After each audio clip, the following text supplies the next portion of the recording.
Price Lord. தேவனுடைய வார்த்தை குறித்து பிரயாணித்துக் கொண்டிருக்கிறோம். 28 Feb 2025. இப்பொழுது 1:15 PM ஆஃப்டர்நூன்ல தான் நம்ம பிரயாணித்துக் கொண்டிருக்கிறோம். ஹalleluya.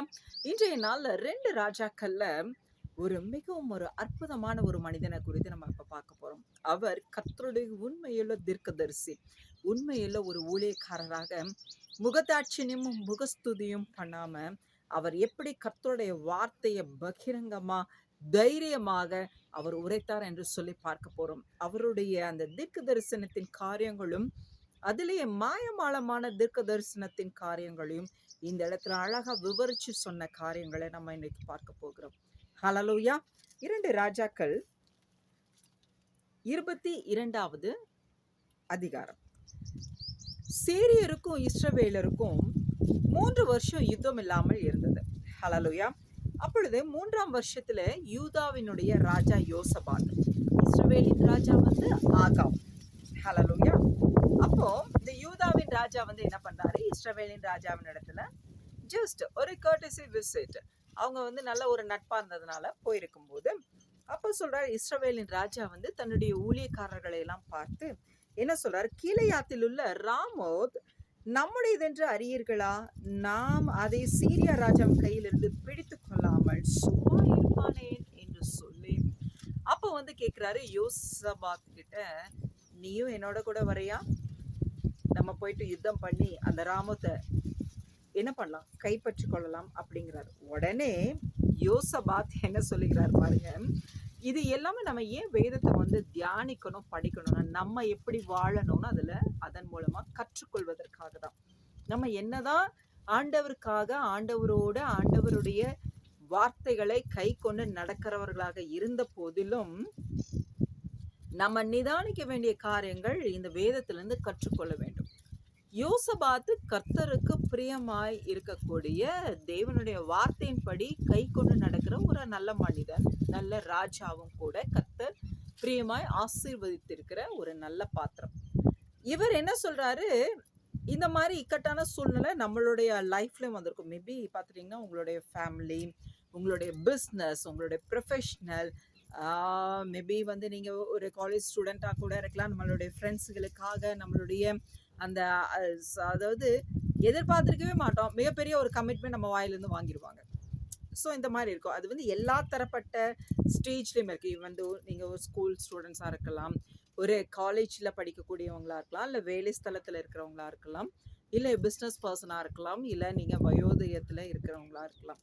இந்த கமிட்மெண்ட் நம்மளிடத்துல ஃபார்ச்சுனேட்டாகவும் அன்ஃபார்ச்சுனேட்டாகவும் எதிர்பாராத விதமாக நம்ம வாயிலிருந்து வாங்கிடுவாங்க ஆப்போசிட்டில் இருக்கக்கூடிய பர்சன். அது ஆஸ் லைக் அ ப்ராமிஸ் மாதிரி ஆகிடும் கமிட்மெண்ட்.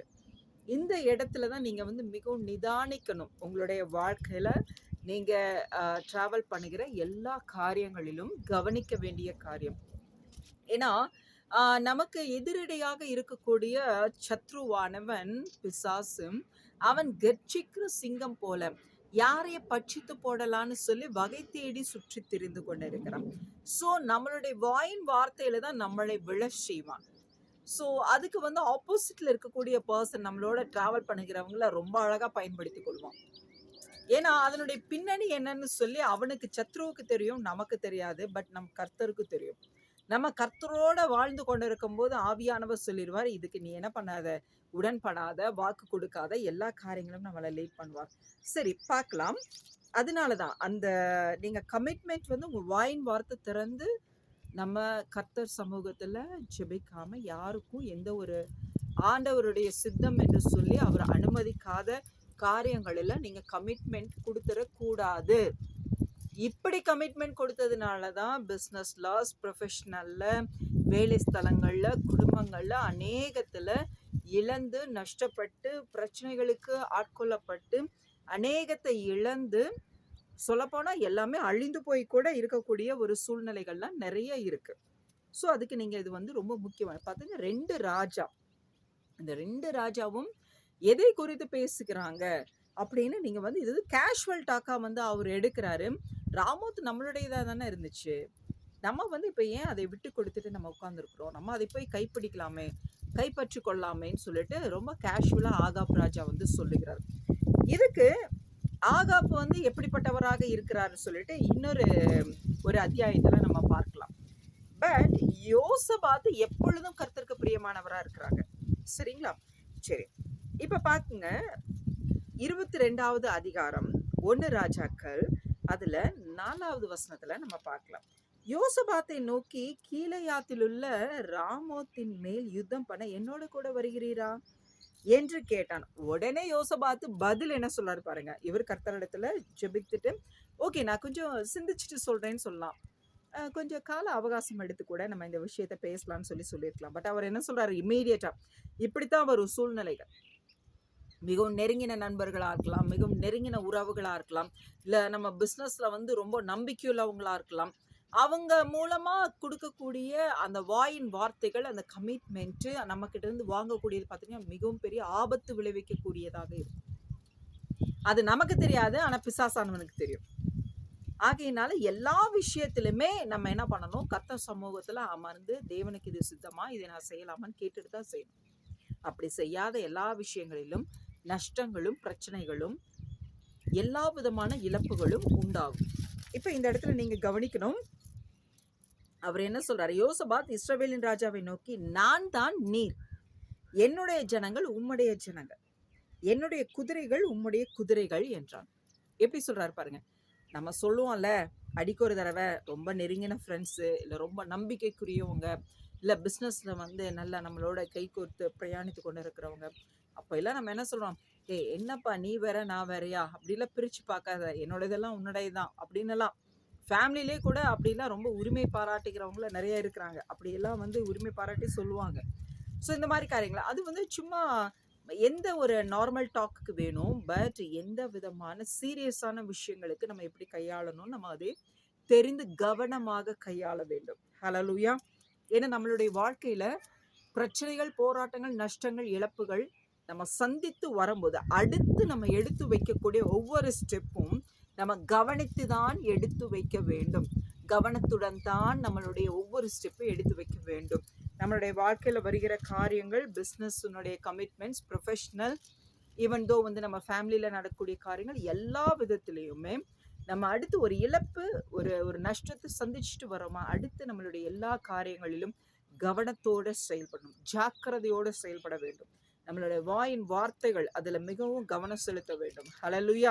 செயல்கள், அந்த செயல்களும் காரியங்களும் மிகவும் கவனத்தோட நம்ம அதையே கவனித்து நிதானித்து தான் அதை நம்ம என்ன பண்ணணும், உறுதி பண்ணிக்கொள்ளணும், செயல்படுத்தி கொள்ளணும். ஹல்லேலூயா. பாருங்க, அப்ப இவர் சொல்றாரு, நான் தான் நீர், என்னுடைய ஜனங்கள் உம்முடைய ஜனங்கள், என்னுடைய குதிரைகள் உம்முடைய குதிரைகள் என்றார். அப்புறம் ஒரு வார்த்தை அவர் கியூட்டா சொல்லிடுறாரு, நிதானிச்சுறாரு. எல்லா விஷயத்தையும் சொல்லிட்டு நிதானிச்சுறாரு. என்னன்னு சொல்லிட்டு 5வது வசனத்துல, அதே 1 ராஜாக்கள் 22வது அதிகாரம் 5வது வசனம், பின்னும் யோசபாத் இஸ்ரவேலின் ராஜாவை பார்த்து, கர்த்தருடைய, நல்லா கவனிக்கணும், ஏன்னா 1000 இருந்தாலும் கர்த்தருடைய பிள்ளைகள், கர்த்தரிடத்துல நெருக்கமா வாழ்கிறவங்கள கர்த்தர் வந்து ரொம்ப பெரிய ஆபத்துக்குள்ள, நம்மளாம் மனுஷீகத்துல போனாலும் அவர் ஒரு டக்குன்னு ஒரு அலர்ட்னஸ், ஒரு அவேர்னஸ் கொடுத்து என்ன பண்ணிடுவாரு, அதுல இருந்து நம்மளை வந்து விழிக்க செய்திடுவார். அடுத்து நீங்க கொஞ்சம் இரக்கம் உள்ளவங்களா, நல்லவங்களா, தயவு உள்ளவங்களா இருந்தீங்கன்னா, உங்களை கொண்டு கர்த்தர் எல்லா விதமான அவருடைய இருதயத்தை ஏற்ற சித்தமான காரியங்கள் ரொம்ப அழகா செய்வார். ஆமா, உண்மைதான். பார்த்துட்டிங்கன்னா, இப்போ கூட ஜஸ்ட் இப்போ நான் உங்ககிட்ட ஒரு 1:00 பேசணும்னு சொல்லிட்டு நான் இந்த இடத்துல வந்திருக்கேன். பட் அதுக்கு ஒரு 5 மினிட்ஸ் முன்னாடி நான் வந்து உள்ளே உட்காந்து இது ரீட் பண்ணிட்டு இருக்கும்போது, திடீர்னு வந்து வெளியில வரணும்னு சொல்லிட்டு ஒரு எண்ணம் எனக்குள்ள வந்துச்சு. சரி, இப்பயே போகணுமா, இல்லை இதெல்லாம் முடிச்சுட்டு போகலாமா அப்படின்னு சொல்லிட்டு யோசிக்கும் போது, இப்பயே போகலாங்கிற ஒரு எண்ணம் வந்து பார்த்தா, பக்கெட்ல வந்து கொஞ்சம் தண்ணி நான் வந்து வச்சிருந்தேன். அதில் வந்து அந்த ஸ்குரல் அணில் இருக்கு இல்லையா, அந்த குட்டி அணில் அதுக்குள்ளே போயிட்டு எப்படி உள்ளே போச்சுன்னு தெரியல. அந்த பக்கெட்டுக்குள்ளே போயிருக்கு. அது வந்து எவ்வளோ நேரமாக அதுக்குள்ளே இருக்குன்னு தெரியல. அது மேலே வர்றதுக்கு, தண்ணிக்குள்ளே விழுந்துருச்சு, அது மேலே வர்றதுக்கு ரொம்பவுமே தவிச்சிருக்கு. இப்போ நான் ஸ்டெப்லாம் வந்தோடனே எனக்கு அந்த சத்தம் கேட்டுச்சு. என்னன்னு பார்க்கும்போது அந்த பக்கெட்டில் தண்ணி. அப்போ அதுக்குள்ளே என்ன இருக்குது, ஒரு வேளை இந்த குருவி ஏதாச்சும் விழுந்துருச்சான்னு சொல்லிட்டு டக்குன்னு பார்க்கும்போது பார்த்தா ஸ்குரல். அப்புறம் அது பார்த்தோன்னா டக்குன்னு நான் பக்கெட் தனியாக அப்படியே தள்ளி விட்டேன். அது வெளியில் வந்துருச்சு. அப்போ பாருங்க, கர்த்தர் அவர் சிருஷ்டித்த இந்த சின்ன சின்ன உயிரினங்கள் மேலே கூட ரொம்ப அக்கறையாக இருக்கிறாரு. ஹல்லேலூயா. இவ்வளோ நல்ல இயேசுப்பா. அப்ப நல்லா கவனிச்சு பாருங்க. அப்புறம் எப்படி நீங்க வந்து உங்களுடைய நஷ்டம், உங்களுடைய கஷ்டம், உங்களுடைய இழப்புகள்ல, ஆமா இவன் வந்து இப்படிலாம் ஆயிட்டான், இதெல்லாம் செஞ்சுட்டான், அழிஞ்சு போகட்டும், விட்டுட்டு போயிருவோம் அப்படின்னு அவர் நினைப்பாரா? நெவர். அப்படி நினைக்கவே மாட்டார். மனுஷங்களாகிய நம்ம கூட நினைப்போம். நம்மளும் கூட என்ன நம்மளே சொல்லுவோம், செய்வோம். ஆமா இவன் இவ்ளோ இவ்ளோ பண்ணான்ல, இவ்ளோ டார்ச்சர் பண்ணான், இவ்ளோ அக்கிரமமா நடந்தான்ல, அவனுக்கு அது வர்றது நல்லதுதான். அப்படித்தான் அவனுக்கு வந்திருக்கணும் அப்படின்னு எல்லாம் பேசுவோம். ஆனா நம்ம அப்படிலாம் பேசக்கூடாது. ஆனா கர்த்தர் வந்து ரொம்ப ரொம்ப நல்லவருங்க. அவர் படைச்ச அதான் கூப்பிடுகிற காக்கை குஞ்சுக்கு கூட அவர் வந்து போஷிக்கிறவராக இருக்கிறார். ஹல்லேலூயா. அப்ப நான் பார்த்தேன். அப்ப அந்த ஒரு நிமிஷம் நமக்குள்ள அந்த எண்ணத்தை கொண்டு வந்தது கர்த்தர் தான். அப்ப வந்து கர்த்தர் நம்மளை வந்து நம்புறாரு. என் பொண்ணு போனா நான் நினைக்கிறத அவ செய்வான்னு சொல்லிட்டு ஜஸ்ட் அந்த லிசன் பண்ணுவா சத்தம். அப்ப அந்த பக்கெட் கிட்ட போவா, அதை வந்து ஜஸ்ட் என்ன பண்ணுவா, அதை கவித்து விடுவா, எப்படியாவது அந்த ஜீவன் வந்து உயிர் பிழைக்கும்னு சொல்லி. கர்த்தர் எவ்வளவு நல்லவர் பாருங்க. ஆகையினால நான் வந்து ஒரு விஷயம் மட்டும்தான் சொல்லுவேன், என்னோட பாப்பாவுக்கும் சரி எல்லாருக்கும் சரி, நம்ம நல்லவனாகவே இருக்கணும். நம்ம நிச்சயமா தயவுள்ளவங்களா இருக்கணும். ஏன்னா தயவுன்னா என்ன, நன்மை செய்கிறவங்களாக இருக்கணும். நன்மை செய்ய வாய்ப்பும் நன்மை செய்கிற எண்ணமும் நமக்கு இருந்தா போதும். அதுதான் தயவு. அது அது நன்மை வந்து டீஃபால்ட்டா நமக்குள்ள அந்த ஆக்டிவிட்டீஸா வந்துடும். அடுத்து பார்த்துட்டீங்கன்னா எல்லா விஷயமும் அப்படிதான். இருளும் அப்படிதான். இருள் பார்த்துட்டீங்கன்னா பாவம் அது வந்து ஜஸ்ட் அந்த அந்த காரியங்களை லிசன் பண்ணிச்சுனாவே, உள்ள அப்சர்வ் பண்ணிச்சுன்னா அதற்குண்டான வாய்ப்பை தேடிக்கொண்டு இருக்கும். அந்த வாய்ப்பு வரும்போது அந்த பாவம் என்ன ஆகுது, செயலா வந்து கிரியைகளா நடப்பிக்கப்படுகிறது.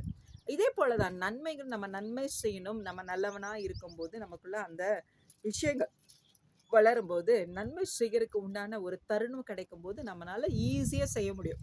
பிளான் பண்ணி இதை எப்படி செய்யணும் அப்படி செய்யணும்னா இல்லை, ஈஸியாக நம்மளால செய்ய முடியும். பிகாஸ் அது வந்து பிஹேவியர்ல வந்துருச்சு இல்லையா, நமக்குள்ள அது டிஃபால்ட்டாக வருகிற காரியமாக இருக்குதுன்னு.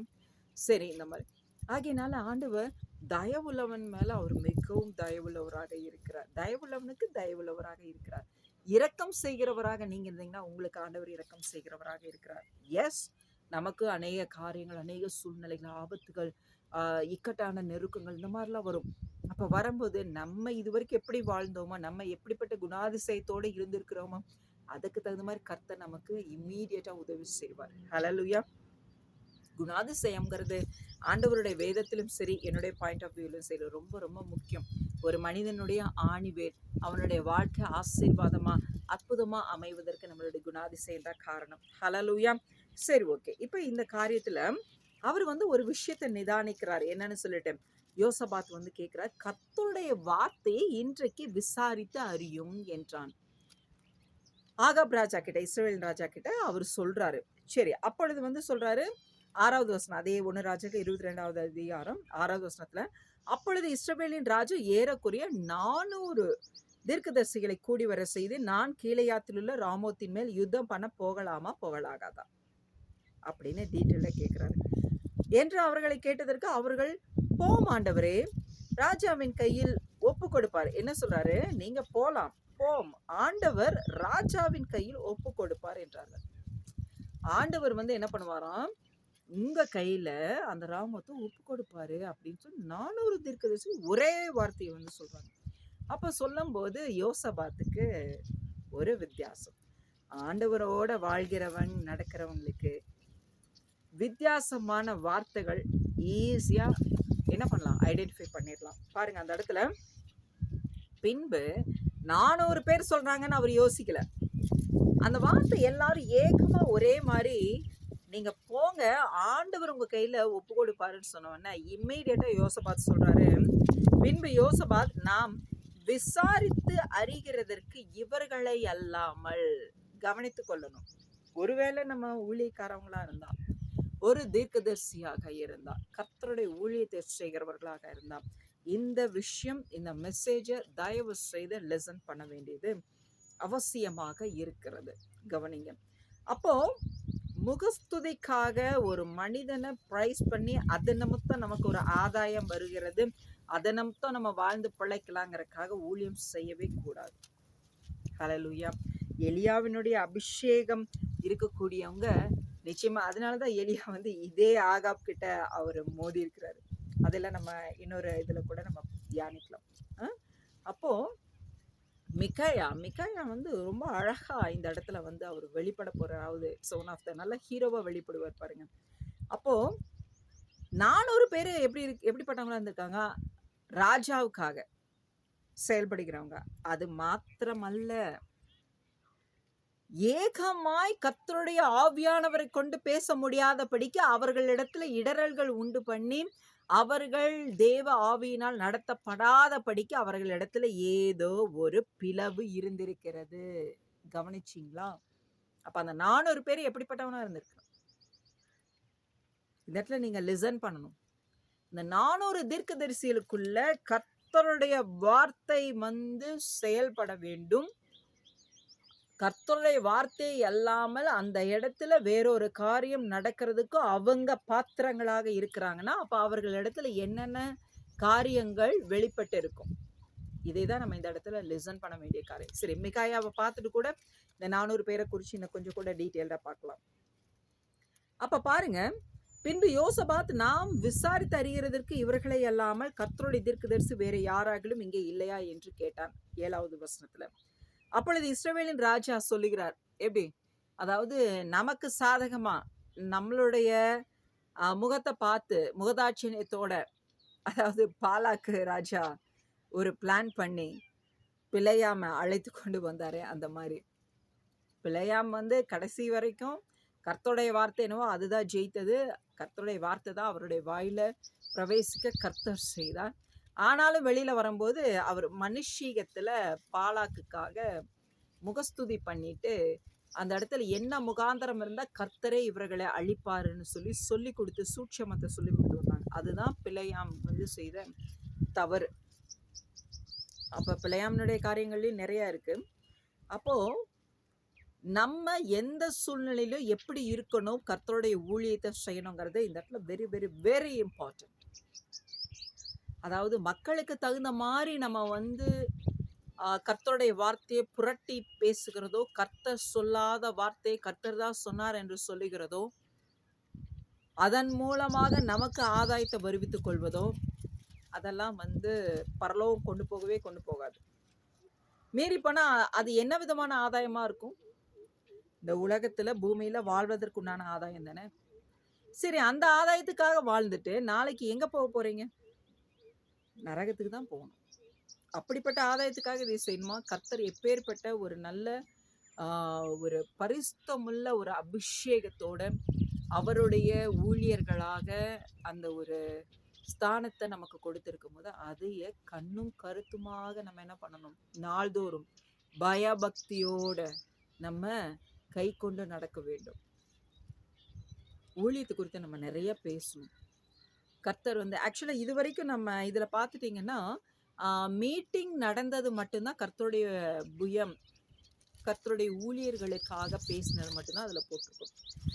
மற்றபடி இப்ப பேசிக்கொண்டு இருக்கிற எல்லா விஷயமுமே இப்ப ஆஸ் யூஷுவல் இப்ப நார்மல் எல்லாருக்காகவும் தான் நம்ம பேசிக்கொண்டு இருக்கோம். ஊழியர்களுக்காக நான் அதுல ப்ரோக்ராம்ஸ் எதுவுமே நான் வந்து போடுறது இல்லை. ஏன்னா மீட்டிங் நடத்துனது மட்டும்தான் அதில் நான் அப்லோட் பண்ணியிருக்கேன். மற்றபடி வந்து யவ்வன சந்ததிக்காக தான் கர்த்தர் வந்து இந்த கேஷுவல் டாக்ஸு ப்ளஸ் வந்து தேவனுடைய வார்த்தை குறித்து பிரயாணம், இந்த மாதிரி எல்லா காரியங்களும் வந்து இப்போ கேஷுவலாக உங்களிடத்துல வந்து பகிர்ந்து கொள்கிறது. கர்த்தருடைய சத்தியத்தை, கர்த்தருடைய வல்லமையை நம்ம எப்படி அறிந்து புரிந்து நம்ம வாழ்க்கையில் எடுத்துக்கொண்டு நம்ம நல்லபடியாக வாழணுங்கிறதுக்காக, அதுக்காக தான் இந்த மாதிரி ஆண்டவர் வந்து ப்ரோக்ராம்ஸ்லாம் கொடுத்து கொண்டு இருக்கிறார்.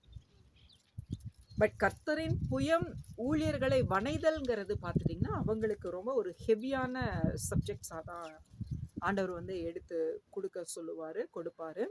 ஸோ அது பார்த்தீங்க மிகவும் கண்டிப்பும் கர்த்தருடைய சித்தத்தை நிறைவேற்றுவதற்கு அவர்களை அக்னியாய் தேவன் வந்து எப்படி வணையணும்னு இருக்கிறாரோ அப்படிப்பட்ட காரியங்களாக தான் அதில் வந்து ஃபுல்லாகவே வரும். ஸோ இது வந்து நம்ம அந்த யவன சந்ததிகள் வந்து நீங்கள் வளரும்போது இந்த காரியங்களை நீங்கள் வந்து கவனத்தில் வைத்து வளரும்போது கர்த்தர் உங்களை அற்புதமாக பயன்படுத்துவார். அதனால தான் ஆண்டவர் வந்து இது கேஷுவலாகவே இந்த அடியாளுடைய இந்த லைஃப் இதில் நடக்கக்கூடிய காரியங்கள் கர்த்தர் வந்து அந்தந்த சமயங்களில் இதை நீ கொடுன்னு சொல்லும்போது வார்த்தைகளை கொடுக்குறது இது எல்லாமே வந்து தேவனுடைய சந்ததி யவ்வன சந்ததிகள் அவங்களும் அவங்களுடைய வாழ்க்கையில் வளரும்போது என்னென்ன போராட்டங்கள், என்னென்ன காரியங்கள் எல்லாம் அப்ஸ் அண்ட் டவுன்ஸ் எல்லாம் ஃபேஸ் பண்ணுவாங்க, எப்படி வாழணும் அப்படிங்கிறதுக்காக தான் இது ஆண்டவர் வந்து இந்த ப்ரோக்ராம்ஸ்லாம் கொடுத்து கொண்டு இருக்கிறாரு. ஹalleluya. இப்போ இதில் நீங்கள் வந்து பார்த்து கற்றுக்கொள்ளுகிற காரியமும் இவ்விதமாகத்தான் இருக்கணும். நம்ம எப்பொழுதும் கர்த்தருடைய வசனத்தின்படி நடந்து கர்த்தருடைய ஆவியினால நடத்தப்படுகிறவர்களாக இருக்க வேண்டும். அப்பதான் தேவன் அவருடைய சித்தத்தை நிறைவேற்றுவதற்கு நம்மளை பயன்படுத்துவார். இல்லை மாயமாலமான மனிதர்களுக்காக முகதாட்சிணம் பண்ணுகிறவர்களுக்காக அப்படிலாம் இருந்துட்டா ரொம்பவுமே அது வந்து ஊழியமே இல்லை.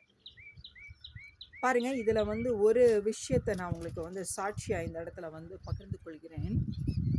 எனக்கு ஆண்டவர் வந்து இந்த கர்த்தரின் புயம் ஊழியத்துல என்னை அழைத்து அதுக்கப்புறம் வந்து நடத்தும் போது ஒரு ஐயா வந்து ஜான்ராஜ் ஐயா வந்து கர்மேல் ஊழியம், அவங்க வந்து ரொம்ப நல்லா பெரியவங்க, வயதில் வந்து ரொம்ப முதிர்ந்தவங்க. அவங்க வந்து நம்மளை வந்து இந்த கர்த்தரின் புயம் ஊழியத்தில் வந்து எடுத்து அவங்களுடைய மீட்டிங் வந்து 2018 வந்து டிசம்பரில் வந்து பண்ணினாங்க. கர்த்தருக்கு ஸ்தோத்திரம். அவங்க இப்போ இல்லை, ஆனாலும் அவங்க வந்து கர்த்தருக்குள்ளே கடந்து சென்று விட்டாங்க. அவருக்காக நான் தேவனை வந்து ஸ்தோத்தரிக்கிறேன். பிகாஸ் வந்து அவர் நல்ல ஒரு தகப்பனை போல எனக்கு அவர் அறிமுகமான நாட்கள்லேருந்து அந்த 2-3 வருடங்கள் வந்து என்னிடத்துல அவங்க வந்து கம்யூனிகேஷனில் இருந்தாங்க. அப்போ பார்த்துட்டிங்கன்னா அவரிடத்துல நான் வந்து சில விஷயங்களை நான் ரீட் பண்ணேன். அவர் வந்து ரொம்ப பெரிய ஊழியக்காரராக இருந்தாலும் அவர் பார்த்துட்டிங்கன்னா கர்த்தருடைய ஆவியானவர் அவர் எப்படியெல்லாம் இவங்களிடத்துல அவர் வெளிப்படுகிறார், இவர்களை எப்படி பயன்படுத்துகிறார், இவர்களை எப்படி வளர்த்துகிறார் என்று சொல்லி ஆண்டவருடைய கிருபையினால அடியாள் இடத்துல அவர் கூப்பிட்டு மணிக்கணக்கா கூப்பிட்டு வந்து பேசுவார். பார்த்துட்டிங்கன்னா அவருடைய அறிமுகம் எப்படின்னா ஜஸ்ட் நான் நேரில் போயிட்டு பார்த்த அறிமுகம் கிடையாது. இந்த கர்த்தரின் புயம் இந்த ஊழியத்தின் காரியத்தை குறித்து பகிர்ந்து கொள்ளும்போது ஃபோனில் ஒரு 2 நிமிஷம் பேசும்போதே கர்த்தருடைய ஆவியானவர் இடைப்பட்டார். அவரிடத்துல வந்து பேசினார் அவருடைய ஊழியங்களின் காரியங்களை. அப்போ வந்து அவர் சொன்னார், அம்மா அங்கே பாருங்க, உங்கள் மூலமாக கர்த்தருடைய ஆவியானவர் என்னிடத்துல பேசி கொண்டு இருக்கிறார், நீங்கள் வார்த்தைகளை தடை பண்ணாமல் கொடுங்க அப்படின்னு சொன்னார்.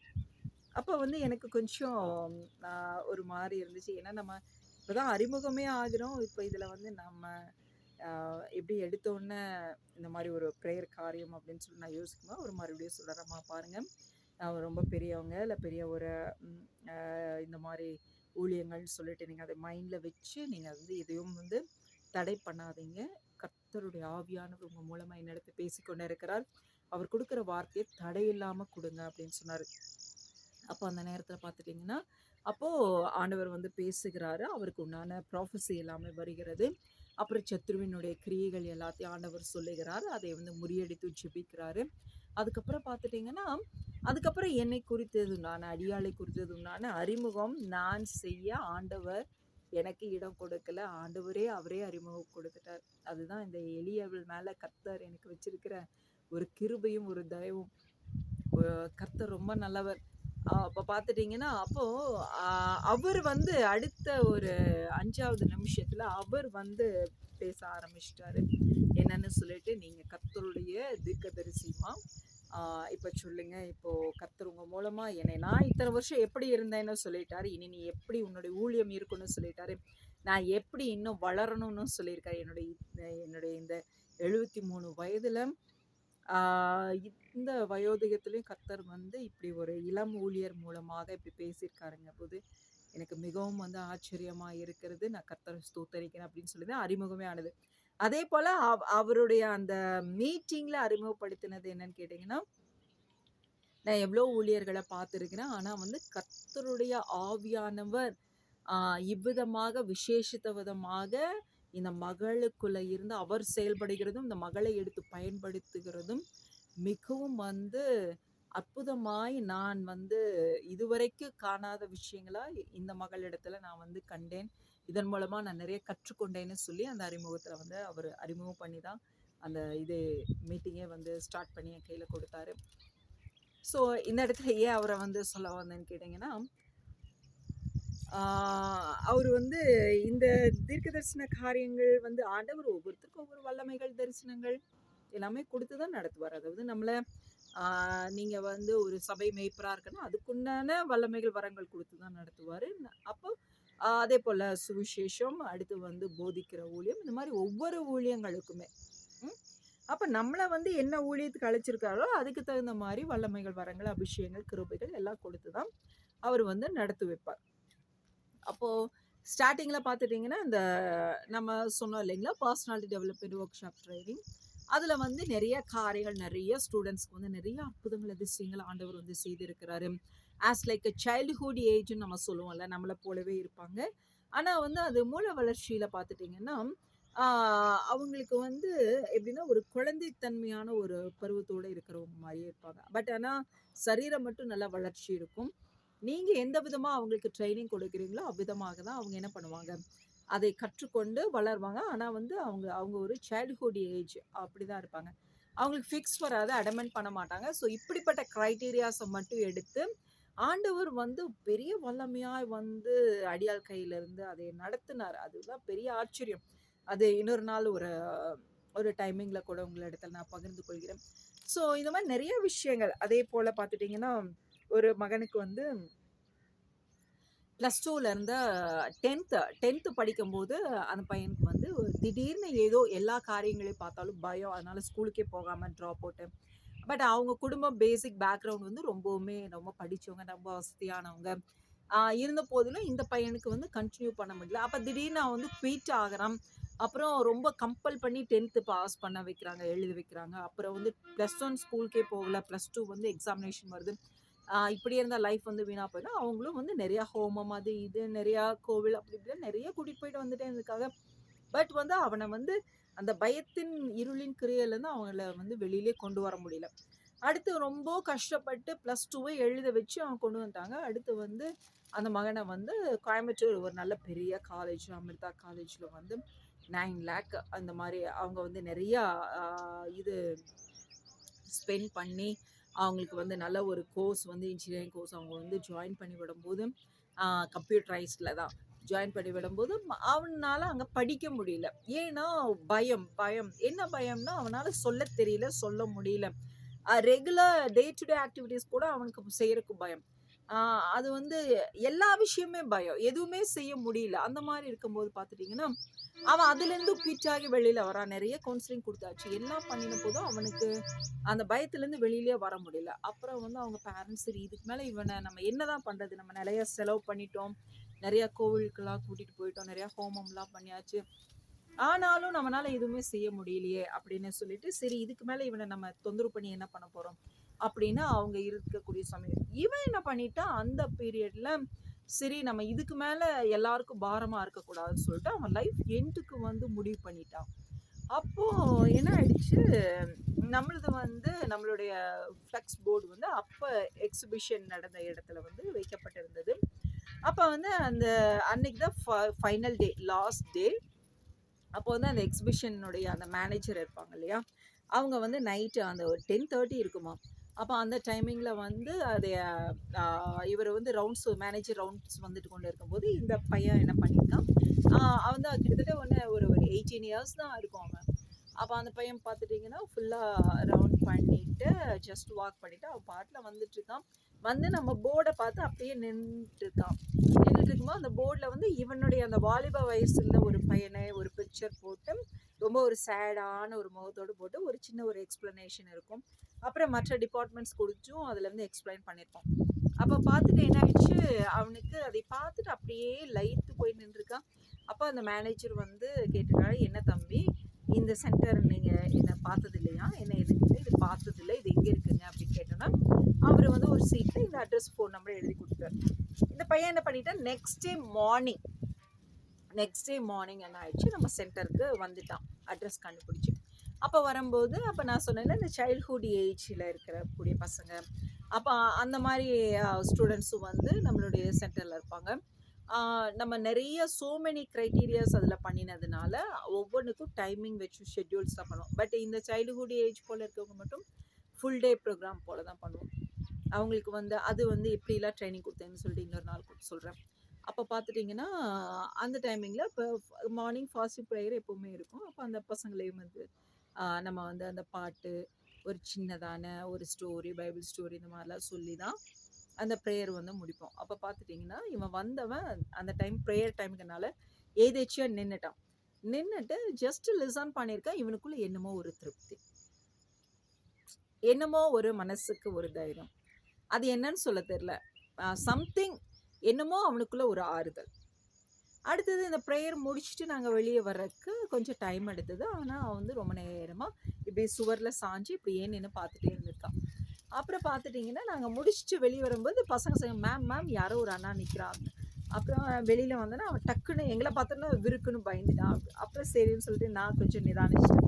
ஓகே ஃபைன், ஒன்றும் இல்லை தம்பி, வாங்க உட்காருங்க அப்படின்னு சொல்லிட்டு ரிசப்ஷனில் உட்கார வச்சுட்டு என்னங்க என்ன ஏது அப்படின்னு சொல்லிட்டு கேட்டோன்னா அப்புறம் அந்த பையன் சொன்னான், மேம் என்னன்னு எனக்கு சொல்ல தெரியல, ஆனால் என் லைஃப்பில் வந்து இப்படி தான் எல்லா விஷயங்களும் இருந்திருக்கு. என்னால் எதுவுமே செய்ய முடியல, எதை பார்த்தாலும் பயமாக இருக்குது, எனக்கு வாழ்றக்கே பிடிக்கல. சொல்லப்போனால் அவனோட லைஃப்னுடைய எண்ட், அந்த சூசைட் பண்ணிக்கலாங்கிற அந்த நோக்கத்தோடு தான் அவன் வந்து சுற்றிட்டே இருந்திருக்கிறான். ஸோ இந்த மாதிரிலாம் இருக்கும்போது அப்போ ஆண்டவர் வந்து எனக்கு அவனை குறித்தது உண்டான காரியத்தை எனக்கு கொஞ்சம் வெளிப்படுத்திட்டு அவங்க இதுக்கு மேலே என்னால் எதுவும் ஸ்டடீஸ் பண்ணுற மாதிரி ஐடியா இல்லை அப்படின்னு அவன் லைஃப் எண்டுக்கு சொல்லிட்டான். ஆனால் நான் சொல்கிறேன், சரி தம்பி, பட் வந்து நீங்கள் அந்த மாதிரிலாம் முடிவு பண்ணணும்னு அவசியம் இல்லை. இந்த ட்ரைனிங் வந்து பார்த்துட்டிங்கன்னா ஜஸ்ட்டு வந்து அந்த கோர்ஸினுடைய டீட்டெயில்ஸ் எல்லாமே சொல்லிவிட்டு, ஏன்னா அவனுக்கு தேவை ஒரு ப்ரேயர், அதுக்கப்புறம் அவன் பர்சனாலிட்டி டெவலப்மெண்ட் அவனுக்கு தேவை, அது எங்களுக்கு நல்லா தெரியும். அப்போ வந்து என்னாச்சு, சரி நீங்கள் வேணால் அப்பாவை கூட்டிகிட்டு வாங்க, ஏன்னா பேரண்ட்ஸ் இல்லாமல் உங்களை நாங்கள் எடுத்துக்கொள்ள முடியாது, யாராவது அப்பாவோ அம்மாவோ நீங்கள் கூட்டிகிட்டு வாங்க, அவங்களுக்கு ஓகேன்னா நீங்கள் இதில் ஜாயின் பண்ணுங்கன்னு சொல்லியாச்சு. ஆக்சுவலாக நான் அந்த பையன் வரமாட்டான்னு தான் நினச்சேன். பட் பார்த்துட்டிங்கன்னா அங்கேருந்து அங்கே கிட்டத்தட்ட வந்து நியூ பஸ் ஸ்டாண்ட் போயிட்டு ரிட்டர்ன் வரக்கு எவ்வளோ டைம் எடுக்கும், ஒரு 1/2 hour மேலனாலும் எடுக்கும். அவன் நியர்பை ஒரு 15லேருந்து 20 மினிட்ஸ்க்குள்ளே அவ்வளோ ஃபாஸ்ட்டாக, எப்படி ஃபாஸ்ட்டாக போயிட்டு ஃபாஸ்ட்டாக கூட்டிகிட்டு வந்தான்னு தெரியல, அவ்வளோ ஃபாஸ்ட்டாக வந்துட்டான். அப்புறம் எனக்கே ஆச்சரியம், என்னடா வரமாட்டான்னு நினச்சேன் வந்துட்டானே அப்படின்னு.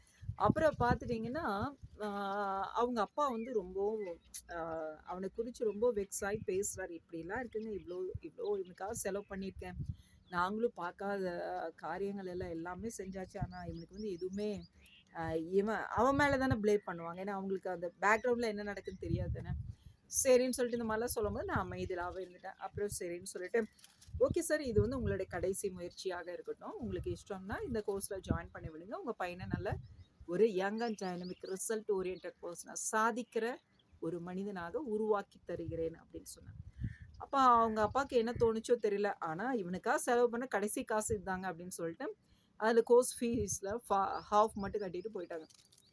அந்த பையன் நெக்ஸ்ட் டே வந்து கிளாஸ்க்கு வந்தான். வரும்போது பார்த்துட்டிங்கன்னா நான் எப்போவுமே ஒரு ஃபார்மாலிட்டியான ஒரு ப்ரேயர் தான் பண்ணுவேன், எல்லா கிளாஸ், ஈவன் தோ காலேஜ் போனாலுமே அப்படி தான் பண்ணுவேன். என்ன பண்ணுவேன்னு கேட்டிங்கன்னா,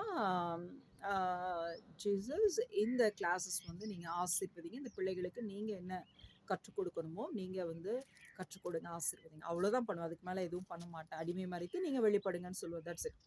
பட் ஆனால் அவனுக்காக சொல்லி கொடுக்கறதுக்கு போர்டு முன்னாடி போய் நின்ன உடனே என்ன ஆயிடுச்சு, கர்த்தருடைய வார்த்தை எனக்குள்ளே வருது, நீ அவன் மேலே கை வச்சு ஒரு ப்ரேயர் பண்ணுன்னு சொல்லி.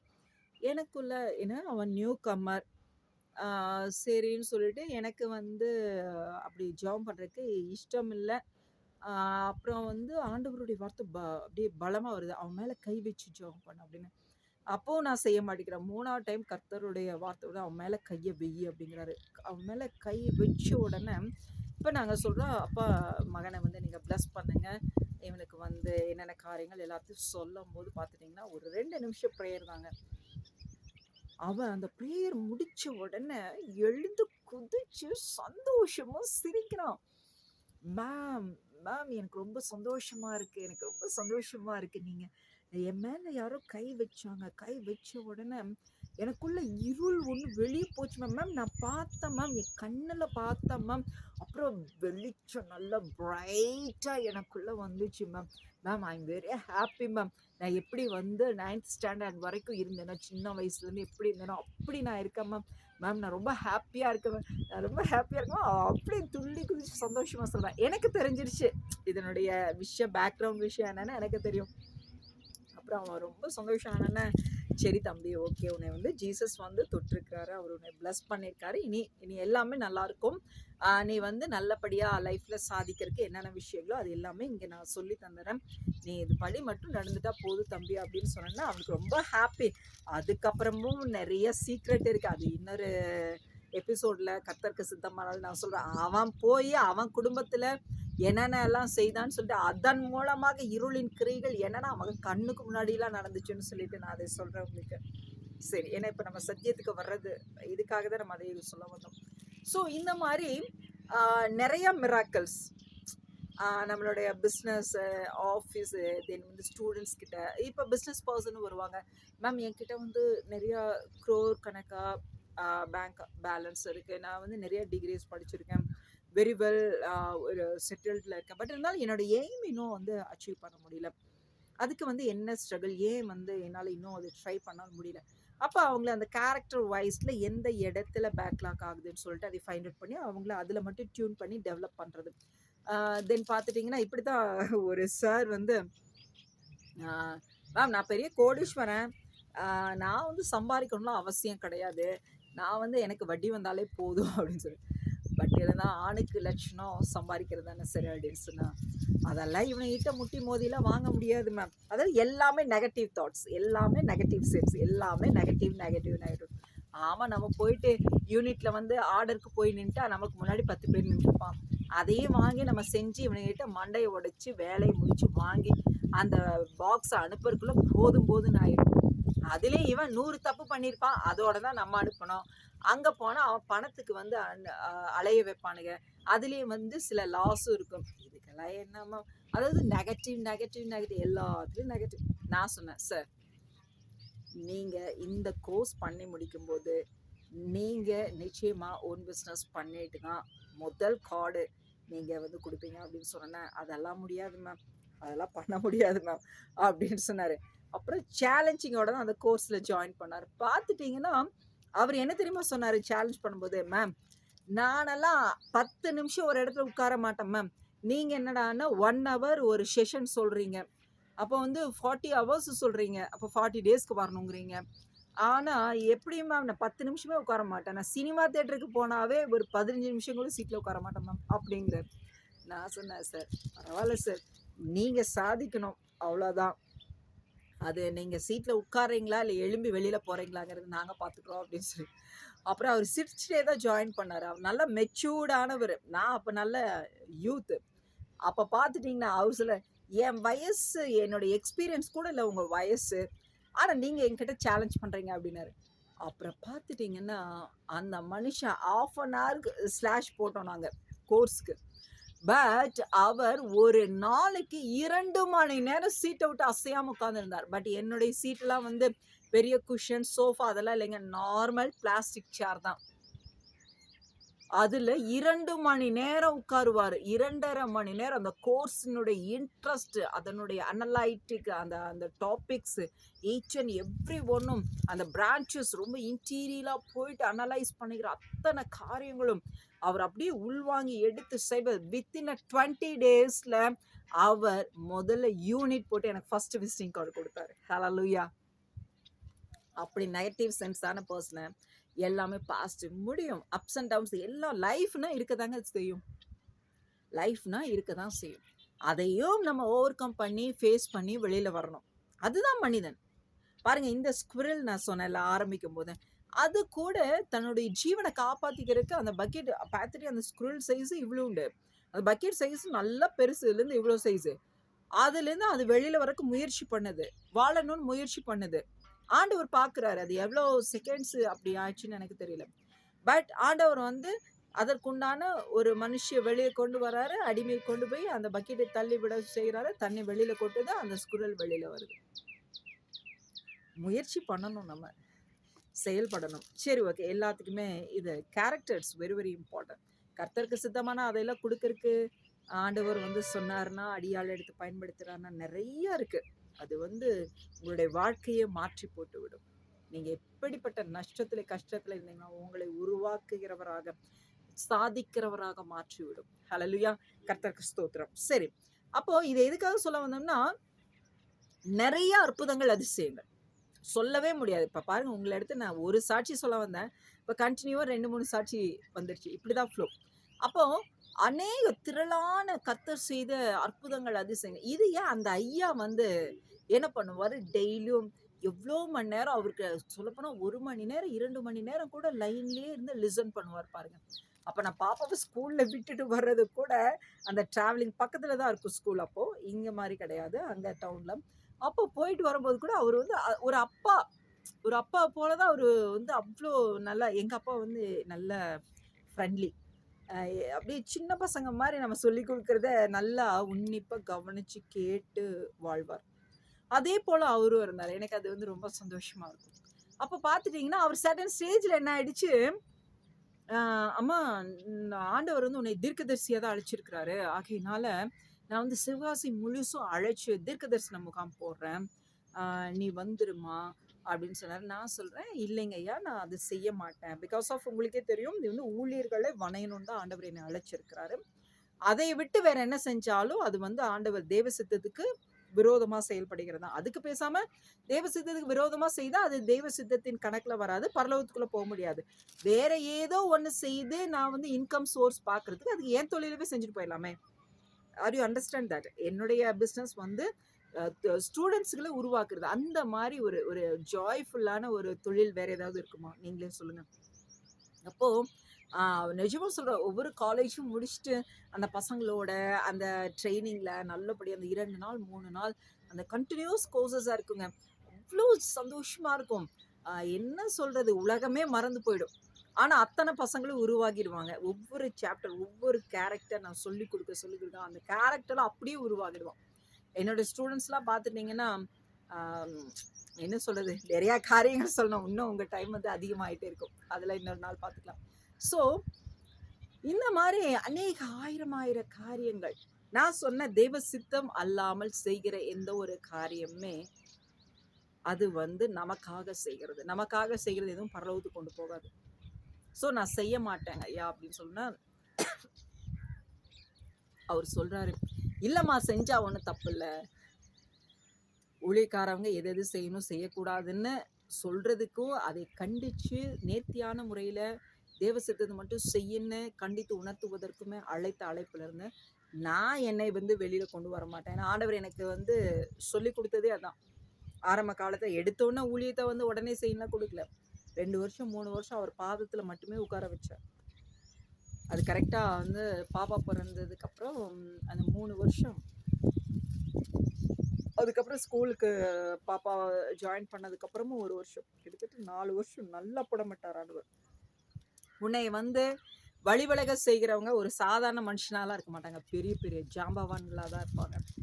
அப்போ பெரிய பெரிய பதவிகள்ல இருந்து பெரிய பெரிய ஊழியக்காரர்கள், போதகர்கள்னு சொல்லி அவங்க சொல்லுகிற வார்த்தையை நீ தட்டாம செயல்படணுங்கிறக்காகவே அந்த மாதிரி காரியங்கள வரும். பட் நீ அப்போ அது விழிப்போட இருக்கணும். நீ செய்யக்கூடாதுன்னு சொல்லியிருக்காரு. அதனால அப்பா சொல்லிக் குடுத்து வளர்த்ததுனால நான் கொஞ்சம் பரவாயில்ல, மீறி பண்ணா நான் பசி, பஞ்சம் அதானே வரும். பட்டினி தானே வரும். போனா பரவாயில்ல, என்ன போனா அப்படி போகிறதுக்கு ஆண்டவர் விட மாட்டாரு. மீறி போனா பசி, பட்டினியோட இருப்போம். அந்த காலங்கள் அநேகம் இருந்திருக்கும். ஏன்னா நம்மளது வந்து பேஸ்ட் ஆன் சர்ச் இல்ல. அது உங்களுக்கு தெரியும் தானே. இப்போ ஊழியத்தின் காரியங்கள் வந்து இதை எக்ஸ்பிளைன் பண்ணும்போது தெரியல. ஸோ இப்போ வந்து ஸ்டூடெண்ட்ஸ்க்கு அந்த மாதிரி பிஸ்னஸ் செக்டார்ஸ்லேருந்து வந்தது. அதுக்கப்புறம் ஆண்டவருடைய அழைப்பு ஊழியம் எல்லாமே வித்தியாசமான ஊழியங்கள். ஸோ அப்போ வித்தியாசமான ஊழியங்கள்னா அப்புறம் நம்மளை வந்து போஷிக்கிற காரியங்கள் இதெல்லாமே அப்போ இந்த இடத்துல வந்து எதுவும் இல்லாமல் தானே இருக்கும். அத்தனையும் மீறி கர்த்தர் வல்லமையிலவர் என்று சொல்லி எங்களை இன்மட்டும் வாழ வைத்து கொண்டு இருக்கிறார்.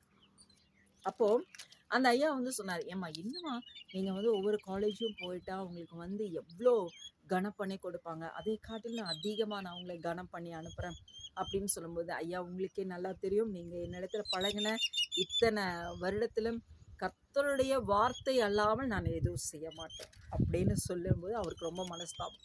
சரி, அப்ப வந்து அவருடைய சபையிலிருந்து ஒரு மகனுக்கு இன்ஜினியரிங் முடிச்ச ஒரு மகன் ஒரு 5, 6 வருடமா வேலைக்கு போகாம இருக்கும்போது, அப்ப வந்து அவரு என்கிட்ட டைரக்ட்டா பேசாம, அவங்க மருமக பிள்ளை மூலமாக பேச சொன்னாங்க. அப்ப வந்து நான் எப்பவுமே வீட்டுக்கு கூப்பிட்டு ப்ரேயர் பண்ற அந்த காரியமெல்லாம் எனக்கு இல்ல. முகஸ்துதிக்காக நான் எதுவும் பண்ணல. அப்படி வளர்த்திக்கிறதுக்காக நான் எதுவும் செய்ததில்ல. அது வந்து கர்த்தருக்கும் தெரியும். என்னோட பழகினவங்க எல்லாருக்கும் தெரியும். அப்ப வந்து அந்த ஐயாவே சொல்லியிருக்காங்க, அந்த அம்மா வந்து பர்மிஷன் குடுத்து சரின்னா மட்டும் கூட்டிட்டு போங்க. அவங்கள தொந்தரவு பண்ண வேண்டாம் அப்படின்னு. ஏன்னா நம்ம பல லட்சங்கள் வேண்டான்னு சொல்லி தான் ஆண்டவருடைய ஊழியத்துக்கு வந்திருக்கோம். ஏன்னா இன்கமிங் நெறையா வந்து ஆண்டவர் திறமைகள குடுத்து, தாளந்துகள் குடுத்து, வல்லமைகள் குடுத்து, நம்மள நல்லா வளர்த்தி கொண்டு வந்திருக்கிற அந்த காலத்துல தான் நம்ம எல்லாமே வேண்டாம். கர்த்தர் மட்டும் போதும். கர்த்தர் சொன்ன காரியத்த மட்டும் தான் செய்யணும்னு சொல்லிட்டு இந்த ஊழியத்துக்கு வந்திருக்கோம். ஹல்லேலூயா! அப்ப பார்த்துட்டீங்கன்னா, ஆ அவரு சொன்ன அந்த விஷயம், இப்ப நான் அதை முடியாதுன்னு சொல்லி நான் நிக்கும்போது, இப்ப வந்து அவரு வந்து சரி இனி இந்த பொண்ண வந்து நம்ம தொந்தரவு பண்ணக்கூடாது. அவங்க சொல்றது போலயே அந்த கர்த்தரின் ஊழியம் மீட்டிங் வந்து ஊழியர்கள் கூடுகை நம்ம இதை ஒழுங்கு பண்ணலான்னு அவரு கொஞ்சம் டைம் கேட்டு எடுத்து நடத்துனாரு. அப்பதான் வந்து அவங்களோட சபையிலேருந்து ஒரு பையன அவங்க வந்து அவங்களுக்கு அம்மா மட்டும்தான். அவங்க வந்து விடோ.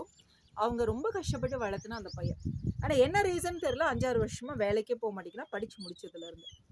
அப்ப வந்து அவங்க மருமக பிள்ளை மூலமாக பேசி அப்புறம் ஆண்டவர் சொல்றாரு, நான் ப்ரேயர் பண்ணிட்டு சொல்றேங்க ஐயா அப்படின்னா, ப்ரேயர் பண்ணும்போது ஆண்டவர் சொன்னார் வர சொல்லுன்னு.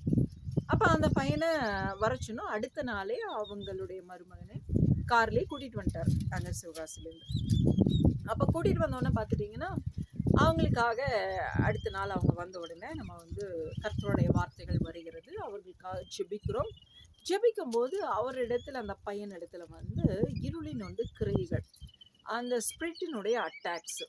ஸோ ஆவியானவர் அந்த ஸ்பிரிட்டுகளினுடைய பெயர்களை சொல்லுகிறார். அது அப்படியே அந்த மகனை விழத்தள்ளிட்டு வெளியேறுகிறது. ஸோ இந்த மாரி 4 வகையான அசுத்த ஆவிகள். அது வெளியேறுனோன பையன் வந்து வெளிச்சமாயிடலாம், கிளியர் ஆயிடலாம். ஆஃப்டர் தட் பார்த்துட்டீங்கன்னா, அந்த பையனுக்குள்ள அந்த பூரிப்பும், மகிழ்ச்சியும், அப்ப அந்த ஊழியக்காரருக்கும், ஆண்டவர் இப்படியெல்லாம் செயல்படுவாரா? அப்படின்னு சொல்லிட்டு அந்த மாரி ஒரு ஆச்சரியம் ஆயிடுச்சு. சரின்னு சொல்லிட்டு அவங்க போன உடனே, அதுக்கப்புறம் இந்த மாரி நான் எதுவும் செய்ய மாட்டேன்னு சொல்லியிருந்த தருணத்தில வந்து, அவங்களுடைய ஊர்ல வந்து ஒரு பெரிய ஒரு பிசினஸ் பண்ணுகிற ஒரு 3, 4 இண்டஸ்ட்ரி வச்சு நடத்துகிற ஒரு பிசினஸ் பெர்சன் வந்து அந்த ஊழியக்காரர்கிட்ட கேட்டு, ஆ இந்த மாரி இவங்களுடைய கான்டாக்ட் நம்பர் டீட்டெயில்ஸ்லாம் குடுங்க. பட் அவங்க வந்து ஜெபிக்க மாட்டாங்கன்னு இவங்க சொல்லியிருக்காங்க. இருந்த போதிலும் ரொம்பவுமே அவங்கள ஃபர்கிவ் பண்ணதுனால அவங்க வந்து நான் கேட்டுட்டு பெர்மிஷன் என்னன்னு சொல்றேன்னு சொல்லும்போது, அப்ப கர்த்தர் இடத்துல ஜெபிக்கிறேன். ஆண்டவர் சொல்றாரு வர சொல்லு அப்படின்னு சொல்லி. சரின்னு சரி வர சொல்லுங்க. ஆனா இனிமேல் கொண்டு யாரும் இந்த மாரி வர வேண்டாங்க அப்படின்னு சொன்னோனே, அப்புறம் சரின்னு சொல்லிட்டு அவங்க ஃபேமிலி வராங்க. அவங்க ரொம்ப ரொம்ப வெரி வெல் செட்டில்டு. ஒரு 3, 4 ஃபேக்டரிக்கு மேல வச்சிருக்கிறாங்க. ரொம்ப பெரிய செட்டில்டா இருக்கிறாங்க. வந்தவுடனே அவங்கள குறிச்சு எந்த காரியங்களும் அவங்க சொல்லல. ஆனா இந்த ஐயா கூட சொன்னாரு. சொல்லி அனுப்பிச்சாரு. ஆனாலும் அவங்களுடைய விஷயங்கள் என்னன்னு கர்த்தர் வெளிப்படுத்தினார். இப்ப இவங்க வந்து அமைதலா உட்கார்ந்திருந்தாங்க. நான் கர்த்தருடைய சத்தியத்த மட்டும் சொல்லிட்டு ஜெபிக்கலாம் பிரதர் அப்படிங்கும்போது, அவங்க ரொம்ப ஜைஜாண்டிக் ஃபிகர். ஒரு பெரிய ஆர்மி பெர்சன் இருந்தாங்கன்னா எப்படி இருப்பாங்க? அந்த மாரி ரொம்ப பெரிய பெர்சனா இருக்காங்க. அவங்க முழங்கால் படியிட்டு இருக்கும்போது பார்த்துட்டீங்கன்னா, கர்த்தருடைய ஆவியானவர் ஒவ்வொரு ஸ்பிரிட்டினுடைய பெயர்களை சொல்லுகிறார். அந்த ஸ்பிரிட் அந்த மனுஷனை தள்ளிட்டு வெளியில போகுது. அடுத்து பார்த்துட்டீங்கன்னா, முக்கியமான ஒரு ஸ்பிரிட் வந்து போக மாட்டேங்குது. என்னன்னு கேட்டீங்கன்னா, ஆ அந்த ஆண்டவர் வந்து சொல்லுகிறாரு, "உன்னிடத்துல ஒரு அசுத்தமான ஒரு காரியம் இருக்கிறது. அந்த காரியத்த நீ அறிக்கையிட்டு தேவனிடத்துல மன்னிப்பு கேட்கும்போது அந்த ஸ்பிரிட் வெளியில போகும்னு" சொல்லிட்டு. அப்போ அவரு வந்து அமைதலாக இருக்கிறாரு. அப்ப ஆண்டவர் சொல்றாரு, "நீயே சொல்லுகிறாயா? இல்லாட்டி உன்னுடைய முகத்திரைய நான் கிழிக்கட்டுமா?" அப்படின்னு சொல்லி. அப்புறம் அவங்க அமைதலா இருக்கும்போது, அவங்களுடைய மனைவிய வெளிய போக சொல்லிட்டு, இந்த மாரி உங்களுடைய தொழில் ஸ்தலத்துல இந்த மாரி வேசித்தனத்தின் கிரியைகள், இந்த மாரியெல்லாம் நீங்க இப்படிலாம் இருக்கு பண்ணிட்டுருக்கீங்க, செய்துட்டுருக்கீங்கன்னு எல்லாம் சொன்ன உடனே, அவர் அப்படியே வந்து உண்மைய ஒத்துக்கிட்டு, அப்ப ஆண்டவர்கிட்ட நீங்க மன்னிப்பு கேளுங்க. அந்த அசுத்தாவி வெளிய போனா தான் இன்னொரு வந்து கொடூரமான உங்களை வந்து ரொம்ப மூர்க்கமான குணத்தோட ஒரு கொலைகார பிசாசு உங்களுக்குள்ள இருந்து கிரியைகள் நடப்பித்துக் கொண்டிருக்கு. தினந்தோறும் இதனால தான் உங்க குடும்பத்துல எல்லாரையும் வந்து வெட்டிடுவேன், அதை பண்ணிடுவேன், இதை பண்ணிடுவேன்னு சொல்லிட்டு பிரச்சனைகள், போராட்டங்களோட உங்களுடைய வாழ்க்கை இத்தனை ஆண்டு காலம் ஓடிட்டு இருக்கு அப்படின்னு சொன்னேன்னா, அவர் ஆமான்னு ஒத்துக்கிட்டு, அதுக்கப்புறம் பார்த்துட்டீங்கன்னா, ஆண்டவர்கிட்ட அவரை வந்து தன்னை அர்ப்பணிக்கிறாரு, பாவ மன்னிப்பு கேட்கிறாரு.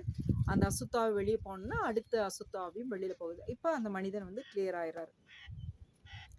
இப்ப அடுத்து வந்து அவங்க மனைவி, பிள்ளைகளுக்குள்ள இந்த மாரியும் வந்து நிறையா ஸ்பிரிட்ஸ், பேட் ஸ்பிரிட்ஸ் இருக்கும்போது, அது எல்லாமே வெளியேற்றிட்டு, அடுத்தது பார்த்துட்டீங்கன்னா, ஆ ஒரு ஒரு குடும்பத்துக்குள்ள அந்த தலைவனுக்குள்ள ஒரு இருளின் கிரியை இருந்தா, அது எப்படி அந்த குடும்பத்த வந்து சூழ்ந்து பைண்ட் பண்ணிக்கிறது? ஏன்னா, இவங்களும் வந்து ஜெபிக்காம ஆண்டவருடைய அந்த ஐக்கியத்துல கொஞ்சம் இந்த விலகி பிரிவினைகள்லாம் இருக்கும்போதெல்லாம், அது ரொம்ப சீக்கிரம் ஆட்கொள்கிறது. இது எல்லாமே அங்க வந்து நெறைய விஷயங்கள பார்த்து, அதிலிருந்து அவங்கள வந்து அந்த டெலிவரன்ஸ்க்குள்ள கர்த்தர் வந்து நடத்தினார். அப்ப பார்த்துட்டீங்கன்னா, அவங்களுடைய மனைவிக்குள்ள மறுபடியும் ஒரு 2 வகையான அசுத்தாவிகள், அவங்களுடைய பெரிய பிள்ளைக்குள்ள, மகனுக்குள்ள, எல்லாருக்குள்ளேயும் தான் ஸ்பிரிட்ஸ் ஆண்டவர் வெளியேற்றுறார். கடைசியில ஒரு சின்ன பிள்ளை இவ்ளோ சைஸ் தான் இருக்கு. எனக்கு வந்து அவ்ளோ நேரம் நின்னுட்டு ஜெபம் பண்ணிட்டு நான் வந்து உட்காந்துட்டேன்.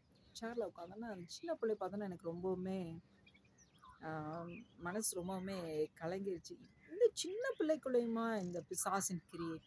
அப்படின்னு சொல்லிட்டு எனக்கு வாயின் வார்த்தை கூட நான் எதுவுமே வரல. ஆண்டவர் வந்து என்ன பண்ணாரு, அந்த குழந்தையினுடைய நெற்றியில ஹூன்னு ஊதினாரு. ஊதினோனே அந்த குழந்தைக்குள்ள இருந்து ஒரு அசுத்த ஆவி வெளிய போகுது. கர்த்தருடைய ஆவியானவர் பெரியவர்.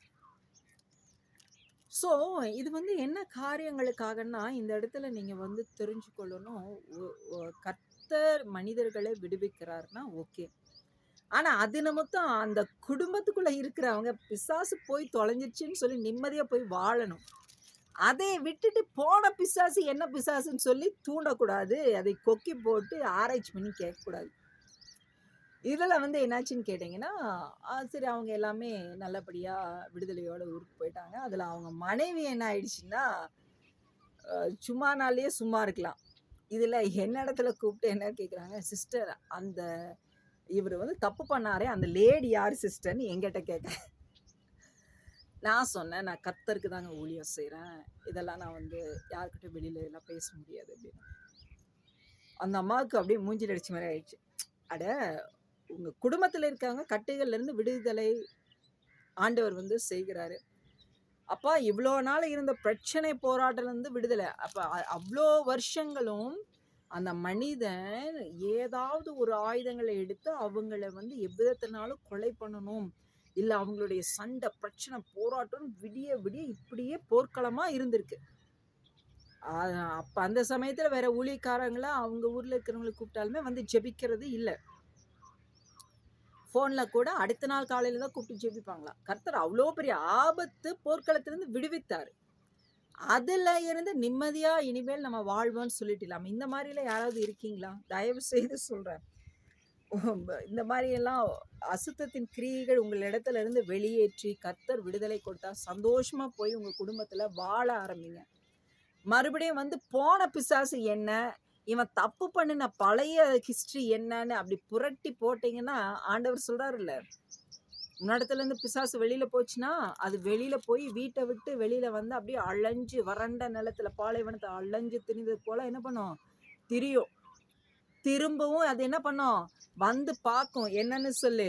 நான் விட்டுட்டு போன வீடு அலங்கரிக்கப்பட்டு இருக்கா? என்ன அலங்கரிக்கப்பட்டு இருக்கா? மறுபடியும் இருளின் கிரியைக்கு அவன் உட்பட்டு இருக்கிறானா? அவனுக்கு அவன் தொடர்பு இருக்கா? அப்படி இருந்தா அதை காட்டிலும் பொல்லாத பிசாசுகள கூட்டிட்டு வந்து அவன இன்னமும் என்ன பண்ணுமா? அழித்து போடுன்னு சொல்லியிருக்கார். அவனை இன்னமும் அலைக்கழிக்கும்னு சொல்லியிருக்கிறார். அப்ப நீங்க போனத குறிச்சு நீங்க அதை எடுத்து இன்னமும் உங்கள வந்து இருளின் கிரியைக்கு உங்கள நீங்க வந்து ஆட்கொள்ளப்பட்டு இருந்தீங்கன்னா, குடும்பம் வந்து சுகமா வாழ முடியாது. புரிஞ்சுதுங்களா? அப்புறம் பார்த்துட்டீங்கன்னா, அந்த சிஸ்டருக்கு ஆக்சுவலா என்னன்னா, அந்த அந்த மனிதன் எப்படிப்பட்டவங்க, என்ன ஏது எல்லாம் அது கர்த்தராச்சு, அவங்களாச்சு சரி ஓகே ஃபைன். அவங்களுக்கு அந்த கன்னிங்னஸ் அந்த இருதயத்துல. அடுத்து பார்த்துட்டீங்கன்னா, நெக்ஸ்ட்டு இந்த ஆவியானவருடைய ஆளுகையில இருக்கிற நம்மளுடைய அந்த ஒரு பிரசன்ஸ் இருக்கக்கூடிய இடங்கள்ல அவங்கள வந்து பார்க்க முடியாது. நான் பேசினாலும் அவங்களுக்குள்ள என்ன ஆகும்னு கேட்டீங்கன்னா, அந்த எரிச்சலின் கிரியைகள். ஏன்னா, அவங்களுக்குள்ள இன்னும் என்னென்ன கிரியைகள் இருக்குன்னு சொல்லிட்டு எல்லாமே வெளிப்படுத்திருவார் ஆண்டவர். ஸோ, இருளின் கிரியைகள். ஸோ, இதை பார்த்து உண்மையான ஊழியக்காரங்கள பார்த்தா பயப்படுகிறவங்களும் நெறையா இருக்கிறாங்க. இவங்ககிட்ட பழகுனாவே நம்மளுடைய எல்லா கிரியைகள் எல்லாம் வெளியே சொல்லிருவாங்கன்னு சொல்லிட்டு இந்த மாதிரி காரியங்கள் இருப்பாங்க. சரி ஓகே. இந்த காரியங்கள் எதுக்காகன்னு கேட்டீங்கன்னா, மனுஷங்களுக்காக, முகஸ்துதிக்காக நம்ம எதுவும் செய்யக்கூடாது. தேவனுக்காக செய்யணும். தேவனுக்கு மட்டுமே ஊழியம் செய்யணும். அப்போ அவர் கொடுக்கிற வார்த்தைய கர்த்தர் எப்படி அவர் செயல்படுகிறாரோ, அதுக்காக மட்டும் பயன்படுத்திட்டு நம்ம என்ன பண்ணணும்? நம்ம தெளிவா அமைதலாக இருக்கணும். அப்போ பிற காரியங்களுக்காகவோ இல்லை முகஸ்துதிக்காகவோ அவங்கள ப்ரைஸ் பண்ணுறக்காகவோ என்னிடத்துல ஜெபிக்க இல்லை மற்ற காரியங்களுக்கெல்லாம் கேட்கும்போது நான் அவங்களுக்காக ஜெபம் பண்ணவே மாட்டேன். I am very straight forward. நான் பேசாமல் அமைதலாக வந்துடுவேன். ஸோ கர்த்தருடைய ஆவியானவர் நம்மளை எப்படி நடத்துகிறார் அதான் சொல்லுது. தகுதியாக இருக்கணும். நம்ம அவர் கொடுக்குற விடுதலையும் ஆசீர்வாதத்தை பெற்றுக்கொள்வதற்கு தகுதியோடு நம்ம இருந்து வாழ்கிறவங்களா இருந்தால் அவங்க வாழ்க்கை வந்து ரொம்பவே சுகமானதாக நலமானதாக இருக்கும். இப்போ இந்த இடத்துல மிக்காயா வந்து அப்படிதான் நேர்த்தியாக 400 தீர்க்கதரிசிகளை போல அல்லாமல் எப்படிப்பட்டவராக இருக்கிறாரு. யோசபாத் விசாரிக்கும் போது ஆமா ஒருவன் இருக்கிறான், அவன் வந்து இம்லாவினுடைய குமாரனாகிய மிக்காயா, அவன் வந்து எப்போ பார்த்தாலும் எனக்கு விரோதமாக தான் சொல்லுவான் அப்படின்னு ஆகாப் ராஜா இஸ்ரவேலின் ராஜா சொல்லுகிறாரு. யோசபாத் சொல்றாரு இருந்தாலும் பரவாயில்ல அந்த மனிதனை அழைத்து கொண்டு வாங்க அப்படின்னு சொல்லும்போது இதுல போய் கூட்டிட்டு வருகிற மனிதன் என்ன சொல்றான் பாருங்க. மிகாயாவை அழைக்க போன ஆள் அவனுடன் பேசி எத்தனாவது 1 ராஜாக்கள் 22ஆம் அதிகாரம் 13வது வசனத்துல தீர்க்கதரிசிகளுடைய வார்த்தைகள் ஏக வாக்காய் ராஜாவுக்கு நன்மையாயிருக்கிறது, உம்முடைய வார்த்தையும் அவர்களில் ஒருவர் வார்த்தையை போல இருக்கும்படி நன்மையாக சொல்லும் என்றான். எப்படி இவங்களே சொல்லி கொடுத்து கூட்டிட்டு வர்றது. அதுக்கு அவர் கூட என்ன பண்றாரு பாருங்களேன். அதற்கு மிகாயா கர்த்தர் என்னிடத்தில் சொல்வதையே சொல்லுவேன் என்று கர்த்தருடைய ஜீவனை கொண்டு சொல்லுகிறேன் என்றான். அப்புறம் அவர் வந்தோடனே அவர் என்ன பண்ணாரு, சரி நம்ம சொன்னாதான் இவங்க கேட்கறது இல்லைன்னு அவர் வந்து நார்மலான ஒரு மைண்ட்ல என்ன சொன்னாரு. அவன் ராஜாவின் இடத்தில் வந்தபோது ராஜா அவனை பார்த்து, மிகாயாவை நாங்கள் கீலேயாத்தில் உள்ள ராமோத்தின் மேல் யுத்தம் பண்ண போகலாமா போகலாகாதா என்று கேட்டான். அதற்கு அவன், போம், உமக்கு வாய்க்கும், கர்த்தர் அதை ராஜாவின் கையில் ஒப்பு கொடுப்பார் என்றான். ராஜா அவனை பார்த்து, நீ கர்த்தருடைய நாமத்திலே உண்மையை அல்லாமல் வேறொன்றையும் என்னிடத்தில் சொல்லாதபடிக்கு நான் எத்தனை தரம் உன்னை ஆணையிடுவிக்க வேண்டும் என்று சொன்னான். அப்ப கர்த்தருடைய நாமத்துல சொன்ன மிகாயா வந்து சொல்றாரு. அப்பொழுது அவன் மிகாயா வந்து, இஸ்ரவேலர் எல்லாரும் மேய்ப்பன் இல்லாத ஆடுகளைப் போல மலைகளிலே சிதறப்பட்டதை கண்டேன். அப்பொழுது கர்த்தர் இவர்களுக்கு எஜமானி இல்லை, அவரவர் தம் தம் வீட்டிற்கு சமாதானத்தோடு திரும்ப கடவர்கள் என்றார் என்று சொன்னான். அப்பொழுது இஸ்ரவேலின் ராஜா யோசபாத்தை நோக்கி, பாத்தியா இவன் என்னை குறித்து எப்பவுமே தீமையை தான் சொல்வான், நன்மையே சொல்ல மாட்டான், நான் சொன்னேன்ல அப்படின்னு சொல்கிறாரு. அப்பொழுது மிகாயா மறுபடியும் சொல்றாரு 19வது வசனத்துல, அப்பொழுது அவன் சொன்னது, கர்த்தருடைய வார்த்தையை கேளும், கர்த்தர் தம்முடைய சிங்காசனத்தின் மேல் வீற்றிருக்கிறதையும் பரமசேனை எல்லாம் அவரிடம் அவர் வலது பக்கத்திலும் அவர் இடது பக்கத்திலும் நிற்கிறதையும் கண்டேன். அப்பொழுது கர்த்தர், ஆகாப் போய் கீலேயாத்தில் உள்ள ராமோத்தில் விழும்படிக்கு அவனுக்கு போதனை செய்கிறவன் யார் என்று கேட்டதற்கு, ஒருவன் இப்படியும் ஒருவன் அப்படியும் சொன்னார்கள். புரிந்ததா உங்களுக்கு? இது பரமசஸ் கர்த்தர் வந்து சிங்காசனத்துல வீற்றிருக்கிறார், பரமசேனைகள் எல்லாம் அவரை சுற்றிலும் இருக்கிறது, அவருடைய வலது புறத்திலும் இடது புறத்திலும் இருக்கிறாங்க, ஒவ்வொருத்தரும் ஒவ்வொன்றும் வந்து பேசுகிறாங்க, இப்படியும் ஒப்படியும் பேசுகிறாங்க. ஏன்னா கர்த்தர் வந்து கேட்கிறாரு, யார் போயிட்டு ஆகாப கீலேயாத்துல போய் தள்ளிவிட போறாங்க அப்படின்னு சொல்லி கேட்கும்போது இந்த மாதிரி பேசுறாங்க. அப்பொழுது ஒரு ஆவி புறப்பட்டு வந்து கர்த்தருக்கு முன்பாக நின்று, நான் அவனுக்கு போதனை செய்வேன் என்றது. பாத்தீங்களா? அப்ப அந்த 400 பேருக்குள்ளேயும் இந்த ஆவி வந்துதான் பொய்யின் ஆவியாக இருந்து பாருங்க சொல்லுகிறது, எதினால் என்று கர்த்தர் அதை கேட்டார். அப்பொழுது அது, நான் போய் அவனுடைய தீர்க்கதரிசிகள் எல்லாரின் வாயிலும் பொய்யின் ஆவியாய் இருப்பேன் என்றது. அதற்கு அவர், நீ அவனுக்கு போதனை செய்து அப்படி நடக்க பண்ணுவாய், போய் அப்படியே செய் என்றார். அதனாலதான் அந்த 400 தீர்க்கதரிசிகளுடைய வாயிலும் அந்த பொய்யின் ஆவி இருந்து என்ன பண்ணிட்டு செயல்பட்டது. ஆனாலும் மிகாயா மட்டும் எப்படி வந்து கர்த்தருடைய வார்த்தையை சொன்னார். நல்லா கவனிக்கணும். அப்ப நமக்கும் கர்த்தருக்கும் நடுவுல வந்து உண்மையும் உத்தமமா அவருக்கு பிரியமாய் பரிசுத்தமாய் வாழ்ந்தோமானால் கர்த்தருடைய ஆவியானவர் தான் பேசுவார். அந்த இடத்துல பொய்யின் ஆவியும் பொய்யின் கிரியைகளும் நம்மளிடத்துல பிரவேசிக்க முடியாது. அதான் பார்த்துட்டிங்கன்னா அந்த துதியும் ஜெபமொழியும் ஒன்று இருக்கிறது இல்லவா? அதாவது நம்ம துதித்து கொண்டே இருக்கும்போது சத்ரு வந்து நமக்குள்ளே நுழைவதற்கு வாய்ப்பே கொடுக்காம இருக்கிறோம். ஆகையினால எப்பொழுதுமே துதித்து கொண்டே இருக்கிற பழக்கத்துக்குள்ள வாங்க, அது ரொம்பவுமே நலமான காரியம். ஹல்லேலூயா.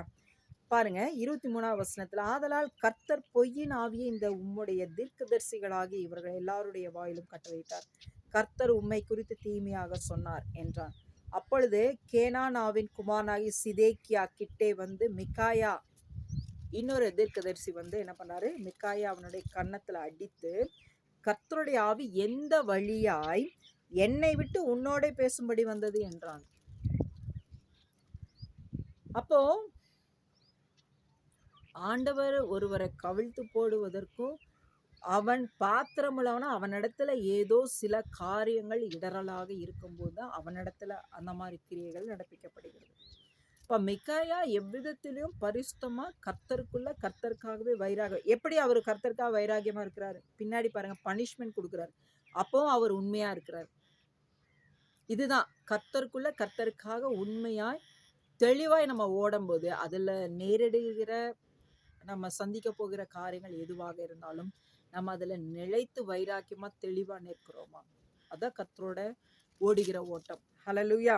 அப்ப பாருங்க, இந்த மனிதன் சிதேக்கியா வந்து அடித்து கேட்கும்போது, அப்போ மிகாயா சொல்லுகிறாரு 25ஆம் வசனத்துல, அதற்கு மிகாயா, நீ ஒளித்து கொள்ள உள்ளறையிலே பதுங்கும் அந்நாளிலே அதை காண்பாய் என்றான். அப்போ மிகாயா வந்து சொல்லுகிறார், நீ வந்து உன்னுடைய ஜீவனை காப்பாத்துறதுக்கு போய் ஒளிந்து கொள்வல, அப்ப தெரியும் அப்படின்னு சொன்னாரு. சரி, இப்போ அந்த இஸ்ரவேலின் ராஜா வந்து மிகாயாவை பிடிச்சு என்ன சொல்றாரு, நான் போருக்கு போயிட்டு சமாதானத்தோடு திரும்பி வருவேன்ல, அது வரைக்கும் இவனுக்கு இடுக்கத்தின் தண்ணீரையும் இடுக்கத்தின் அப்பத்தையும் சாப்பிட கொடுங்கன்னு சொல்றாரு. அப்போ அதே மிகாயா சொல்லுகிறார், நீர் சமாதானத்தோட திரும்பி வருகிறது உண்டானால் கர்த்தர் என்னை கொண்டு பேசினதில்லை என்று சொல்லி ஜனங்களே நீங்கள் எல்லாரும் இதை கேளுங்கள் என்றார். ஹல்லேலூயா. இப்போ மிகாயா எந்த அளவுக்கு இது ராஜா கிட்ட உண்மையை சொன்னா உயிருக்கு ஆபத்து இப்படிதான் நேரிடும்னு சொல்லி இருந்த போதிலும் கூட அவருடைய ஜீவனை பாராமல் கர்த்தருக்கு உண்மையா கர்த்தருடைய வார்த்தை தான் சொல்லுவேன் எப்படி வந்து நெறியோட இருந்தார் பாருங்க. அது வந்து ரொம்ப முக்கியம். இது வந்து நம்ம வந்து ஜெப வாழ்க்கையிலும் நம்மளுடைய ஊழியத்தின் வாழ்க்கையிலும் வளருகிற நாட்களிலும் இந்த கர்த்தருக்குள்ள நம்ம வைராக்கியமா அவருக்காக அவருடைய வார்த்தை அவர் சொல்லுகிறபடி தான் நான் செய்வேன், வாழணும் வளரணும். அப்படி இருக்கும்போது தான் நம்மை கொண்டு தேவ சித்தத்தை தேவன் நிறைவேற்றுவார். இல்லையா அந்த பாத்திரத்தை தள்ளிட்டு அடுத்த பாத்திரம், அவருக்கு தேவை அவருடைய சித்தத்தை நிறைவேற்றுகிறவங்க தான்.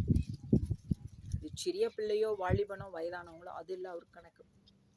அவருடைய சித்தத்தை நிறைவேற்றுகிறவன் தான் கர்த்தருக்கு தேவை. நம்ம பரலோகம் போகணும்னா கர்த்தருடைய சித்தத்தை நிறைவேற்றுகிறவர்களாகத்தான் இருக்க வேண்டும்.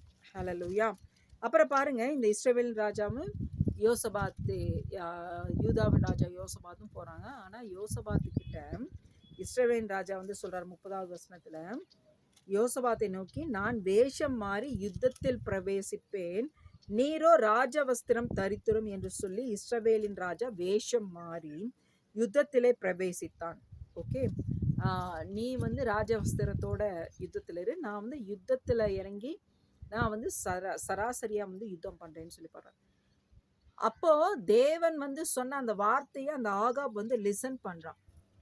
அப்போ என்னை ராஜான்னு கண்டுபிடிச்சாதானே என்னை வந்து கொல்ல வருவாங்க, சரி இந்த காரியம் எப்படி நடக்குதுன்னு பார்க்கலான்னு தான் அதனுடைய அர்த்தத்தில் அவன் செயல்படுகிறான்.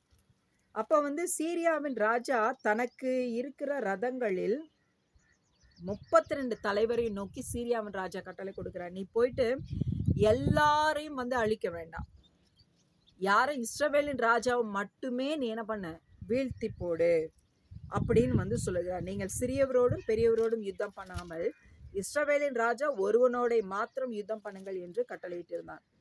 ஆதலால் ரதங்களின் தலைவர் யோசபாத்தை காண்களில் இவன் யோசபாத்தை பார்க்கும்போது இவன் தான் இஸ்ரவேல் ராஜா என்று சொல்லி யுத்தம் பண்ண அவனுக்கு நேராய் என்ன பண்ணாங்க, சாய்ந்து வந்தார்கள். அப்பொழுது யோசபாத் கூக்குரலிட்டான். புரிந்ததா அவங்களுக்கு? கர்த்தருடைய வார்த்தை, கர்த்தருடைய சித்தம், உண்மையான வார்த்தை, சத்திய வார்த்தை நமக்கு விரோதமா கடினமா கண்டித்து வந்தா கீழ்ப்படியணுமா ஒழிய அதை வந்து அசட்டை பண்ணிட்டெல்லாம் போகக்கூடாது. கை கொடுத்துட்டு போனா அந்த ஆபத்து நேரிடும். ஆனா அந்த ஆபத்துலயும் யோசபாத்து கர்த்தரை நோக்கி கூப்பிட்டதுனால யோசபாத் அந்த இடத்துல தப்பு வைக்கப்பட்டார். நல்லா கவனிங்க 33வது வசனத்துல, இவன் இஸ்ரவேலின் ராஜா அல்ல என்று ரதங்களின் தலைவர் கண்டு அவனை விட்டு விலகி போனார்கள். கர்த்தரை நோக்கி கூப்பிட்டதுனால அந்த இடத்துல காப்பாற்றப்பட்டார் யோசபாத். அப்ப அந்த ரதங்களின் தலைவர்கள்லாம் யோசபாத்தை பார்த்துட்டு இவன் இல்லை இஸ்ரவேலின் ராஜான்னு சொல்லி விட்டு விலகி போனாங்க. அடுத்தது கர்த்தரால ஒரு காரியம், ஒரு ஆக்கினை, ஒரு ஆபத்து, இல்லை ஒரு தீர்மானம் நிறைவேற்றப்படுகிறதுனா அது எப்படியா இருந்தாலும் அது நடந்தே ஆகும். இங்க பாருங்க, அப்போ அதே 1 ராஜாக்கள் 22வது அதிகாரம் 34வது வசனத்துல, ஒருவன் நினையாமல் வில்லை நானேற்றி எய்தான், அது இஸ்ரவேலின் ராஜாவினுடைய கவசத்தின் சந்துகளுக்குள் பட்டது. அப்பொழுது அவன் தன் சாரதியை பார்த்து, நீ திருப்பி என்னை இராணுவத்துக்கு அப்பால் கொண்டு போய் எனக்கு காயம் பட்டது என்றான். கவனிச்சிங்களா? அப்ப அந்த இடத்துல வீழ்த்தி போடணுங்கிறது கர்த்தருடைய தீர்மானம். அப்போ ஒருவன் நினையாமல் ஒரு அம்பை எய்கிறான். அப்ப அந்த எய்கிற அம்பு கரெக்டா எங்க போய் ஆகாபினுடைய கவசத்துக்குள்ள போய் எய்கிறது. அப்ப அவருக்கு காயம்பட்டது. அன்றைய தினம் யுத்தம் அதிகரித்தது. ராஜாவை சீரியருக்கு எதிராக ரதத்தில் நிறுத்தி வைத்தார்கள். சாயங்காலத்தில் அவன் இறந்து போனான். காயத்தின் ரத்தம் ரதத்தின் தட்டிலே வடிந்தது. பொழுது போகும்போது அவரவர் தம் தம் பட்டணத்திற்கும் அவரவர் தம் தம் தேசத்திற்கும் போகலாம் என்று இராணுவத்தில் பறைசாற்றப்பட்டது. அப்படியே ராஜா இறந்த பின்பு சமாரியாவுக்கு கொண்டு வரப்பட்டான். ராஜாவை சமாரியாவில் அடக்கம் பண்ணினார்கள். அந்த ரதத்தையும் அவனுடைய கவசத்தையும் சமாரியாவின் குளத்திலே கழுவுகிற போது கர்த்தர் சொல்லியிருந்த வார்த்தையின்படியே நாய்கள் அவன் ரத்தத்தை நக்கினது. ஆகாபை குறித்து கர்த்தர் இதுக்கு முன்னாடி ஒரு காரியத்துல இவனுடைய ஜீவன் பிரியும் போது இவனுடைய ரத்தத்தை நாய்கள் நக்கும்னு சொல்லியிருந்தாரோ அதன்படியே தான் நடந்தாகிற்று. ஹல்லேலூயா. ஸோ நம்ம கர்த்தரோட வாழும்போது நம்ம எப்படி நிதானித்து ஒவ்வொரு காரியங்களிலும் செயல்பட வேணும்னு சொல்லிட்டு இந்த சாப்டரை அழகா கற்றுக் கொடுத்திருக்கிறாரு. அதே போல மிக்காயாவை கொண்டு கர்த்தருடைய ஊழியக்காரன் எப்படி உண்மை முத்தமா இருக்க வேண்டும் என்று சொல்லி கற்றுக் கொடுத்திருக்கிறாரு. அதுல பொய்யின் ஆவி கூட அந்த தீர்க்கதரிசிகள் இடத்துல 400 பேர் இடத்துல எப்படி செயல்பட்டதுன்னு சொல்லி கற்றுக் கொடுத்திருக்கிறாரு. யோசபாத்து கர்த்தரிடத்துல கேட்காம அந்த ஆகாபினுடைய ராஜாவின் அந்த நட்புல அந்த போருக்கு போயிட்டு அவர் எப்படி பாதிப்பு ஆபத்துக்குள்ள அப்படியே தள்ளப்பட்டாரு. அதுல யோசபாத்து கர்த்தரை கூப்பிடும்போது விடுவிக்கப்பட்டார் என்று சொல்லி கற்றுக் கொடுக்கப்பட்டிருக்கிறது. ஆகையினால நம்மளுடைய வாழ்க்கையில நம்ம வாழும்போது எல்லா விஷயத்திலும் நிதானம் வேண்டும், கவனம் வேண்டும், ஜாக்கிரதையாக நம்ம செயல்பட வேண்டும். கர்த்தரிடத்துல நம்ம ஜெபித்து அவருக்கு சித்தமா, அவர் சொல்லுகிறாரா, நம்ம அதை செய்யலாமான்னு கேட்டுதான் செயல்பட வேண்டும். ஹல்லேலூயா. God bless you. கர்த்தர் தாமே உங்களை ஆசீர்வதிப்பாராக. ஆமென்.